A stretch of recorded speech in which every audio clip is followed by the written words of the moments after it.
Assalamualaikum warahmatullahi wabarakatuh. Perkenalkan, nama saya Muhammad Kemal Royhan, NIM 191420172, jurusan Perbankan Syariah UIN Sultan Maulana Hasanuddin Banten semester 3. Kali ini saya akan menjelaskan mengenai pengertian dan sejarah berdirinya Baitul Mal wa Tamwil. Dari pengertiannya, Baitul Mal wa Tamwil ini memiliki dua istilah, yaitu Baitul Mal dan Baitul Tamwil. Baitul Mal yaitu usaha-usaha yang lebih mengarah kepada pengumpulan dan penyaluran dana yang non-profit, contohnya seperti infak, zakat, dan sedekah. Nah, sedangkan Baitul Tamwil ini yaitu lebih mengarah kepada usaha-usaha pengumpulan dan penyaluran dana secara komersial, contohnya seperti koperasi simpan pinjam tersebut. Nah, usaha-usaha ini tidak terlepas dari BMT sendiri, karena BMT merupakan lembaga keuangan pendukung terhadap masyarakat yang memiliki ekonomi rendah, akan tetapi sesuai dengan prinsip berdasarkan syariah tersebut. Secara kelembagaan, BMT didampingi dan didukung oleh Pusat Induk Bisnis Usaha Kecil atau disebut dengan PINBUK. Nah, PINBUK ini yaitu lembaga primer yang memiliki misi yang sangat luas, yaitu menetaskan BMT. Nah, pada saat ini pula BMT dapat menetaskan usaha-usaha kecil tersebut. Nah, adapun keberadaan BMT ini merupakan representasi dari masyarakat itu sendiri, karena dengan jalan ini BMT dapat mampu mengakomodir kepentingan ekonomi masyarakat tersebut. Nah, adapun peran umum BMT yaitu melakukan pembinaan dan pendanaan yang berdasarkan dengan prinsip-prinsip syariah. Nah, prinsip ini memiliki arti penting, artinya bahwa prinsip syariah ini harus diterapkan dalam kehidupan berekonomi di masyarakat tersebut. Nah, sebagai lembaga keuangan syariah yang dekat atau bersentuhan langsung dengan masyarakat ekonomi yang kecil atau yang berkecukupan, maka BMT ini mempunyai tugas yang sangat penting dalam mengemban misi keislaman dalam segala aspek kehidupan masyarakat tersebut. Yang kedua yaitu sejarah berdirinya BMT. Nah, setelah berdirinya BMI pada tanggal 1 November tahun 1991, nah, timbul peluang usaha untuk mendirikan bank-bank yang berprinsip syariah yang lainnya, karena operasionalisasi BMI ini sendiri kurang menjangkau usaha masyarakat yang kecil dan menengah.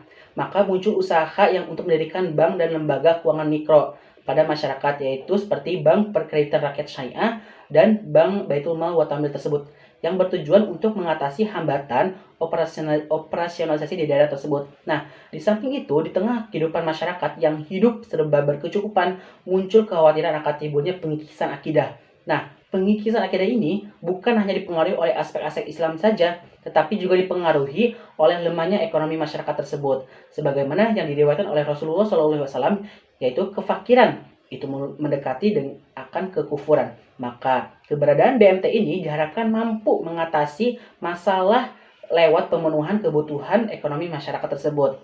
Nah, di lain pihak, beberapa masyarakat memiliki masalah akan menghadapi rentenir dan minta darat, karena maraknya rentenir dan minta darat ini tidak menyelesaikan permasalahan terhadap masyarakat ekonomi itu sendiri, malah menambah buruk atau menjadi beban terhadap masyarakat itu sendiri. Nah, maka BMT ini diharapkan mampu berperan lebih aktif dalam memperbaiki kondisi ini. Adapun dengan keadaan tertentu, keberadaan BMT ini setidaknya mempunyai beberapa peran, yaitu pertama, untuk menjauhkan masyarakat dari praktek ekonomi yang non-syariah. Sebagaimana tadi, BMT ini adanya yaitu untuk mengakomodir perekonomian masyarakat sesuai dengan prinsip-prinsip syariah itu sendiri. Yang kedua, melakukan pembinaan dan pendanaan usaha kecil. Artinya, ketika nanti usaha kecil ini dibantu untuk melakukan pembinaan dan pembinaan lewat pendidikan atau lewat praktik-praktik perekonomian yang sesuai dengan prinsip syariah itu sendiri. Yang ketiga, melepaskan ketergantungan pada rentenir. Masyarakat yang masih tergantung rentenir. Artinya, masyarakat ini akan dibina oleh Baitul Mal Tamwil sendiri untuk melakukan usaha dengan kerja kerasnya tanpa meminta kepada rentenir daerah tersebut. Yang keempat, menjaga keadilan ekonomi masyarakat dengan distribusi yang merata. Artinya, pemerataan perekonomian ini menjadi salah satu kunci untuk pembangunan ekonomi di masyarakat. Sehingga ekonomi masyarakat yang tadinya rendah, dengan adanya BMT ini akan memajukan atau meningkatkan proses ekonomi pertumbuhan ekonomi di masyarakat tersebut. Nah, BMT juga mempunyai beberapa komitmen yang harus dijaga supaya konsisten terhadap peranannya. Komitmen tersebut adalah pertama, menjaga nilai-nilai syariah dalam operasi BMT. Artinya sesuai dengan operasionalisasinya, BMT ini harus tetap pada prinsip-prinsip nilai syariah tersebut. Kedua, memperhatikan permasalahan yang berhubungan dengan pembinaan dan pendanaan usaha kecil. Nah, artinya dari masyarakat ini memiliki beberapa masalah, nanti oleh BMT ini ditampung masalah tersebut dan akan diakomodir dalam pemenuhan usaha-usaha tersebut. Yang ketiga, meningkatkan profesionalitas BMT dari waktu ke waktu. Artinya, profesionalitas BMT ini merupakan seperti SOP-nya atau nanti sumber daya manusianya untuk dilatih agar tepat sasaran dan satu tujuan dalam pemenuhan ekonomi masyarakat sesuai dengan prinsip syariah tersebut. Yang keempat, ikut terlibat dalam memelihara kesinambungan usaha masyarakat. Nah, artinya ikut terlibat pula BMT ini dalam pemajuan ekonomi masyarakat agar terciptanya masyarakat ekonomi yang adil dan makmur dan sejahtera.